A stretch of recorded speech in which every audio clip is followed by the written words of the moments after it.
بسم اللہ الرحمن الرحیم۔ السلام علیکم ناظرین۔ وزیر اعلیٰ پنجاب سردار عثمان بزدار کے دورہ ساہیوال کے دوران وکلاء، تاجروں، صنعت کاروں اور پارٹی عہدیداران نے ان سے ملاقاتیں کی۔ پی ٹی آئی ساہیوال کے ڈسٹرکٹ انفارمیشن سیکریٹری میاں نوید اسلم کی فراہم کردہ تفصیلات کے مطابق اس موقع پر بات کرتے ہوئے عثمان بزدار کا کہنا تھا کہ پنجاب کے ہر شہر کا دورہ کر کے ترقیاتی منصوبوں پر پیش رفت کا جائزہ لے رہا ہوں۔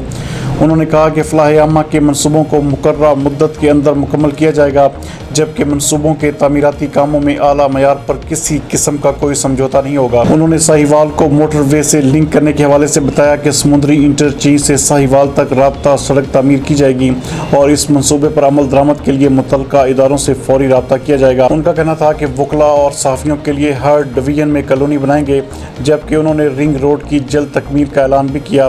انہوں نے کہا کہ اس ضمن میں ترجیحی بنیادوں پر فنڈز دیے جائیں گے، جبکہ انہوں نے ڈسٹرکٹ ہیڈ کوارٹر ہسپتال ساہیوال کی اپ گریڈیشن کا اعلان بھی کیا۔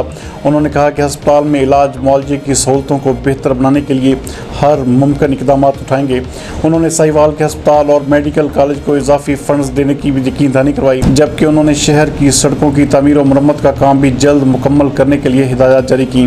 انہوں نے کہا کہ غیر ملکی تعاون سے شہری سہولتوں کی بہتری کے منصوبے کو مکمل کیا جائے گا۔ اشیاء ضروریہ کی قیمتوں میں استحکام کے لیے انہوں نے بتایا کہ پرائس کنٹرول اتھارٹی قائم کی جائے گی۔ ان کا کہنا تھا کہ وکلاء میرے بھائی ہیں، ان کے جائز مسائل حل کریں گے۔ تاجر برادری اور صنعت کاروں کی سہولت کے لیے بھی ہر ممکن اقدامات کیے جائیں گے۔ انہوں نے اس موقع پر کسووال میں گرلز ڈگری کالج بنانے کا بھی اعلان کیا۔ انہوں نے کہا کہ ساہیوال کے شہریوں کو ان کا حق دے رہے ہیں۔ اس موقع پر وزیر اعلیٰ پنجاب سردار عثمان بزدار نے ڈپٹی کمشنر آفس کے کمیٹی روم کا افتتاح بھی کیا۔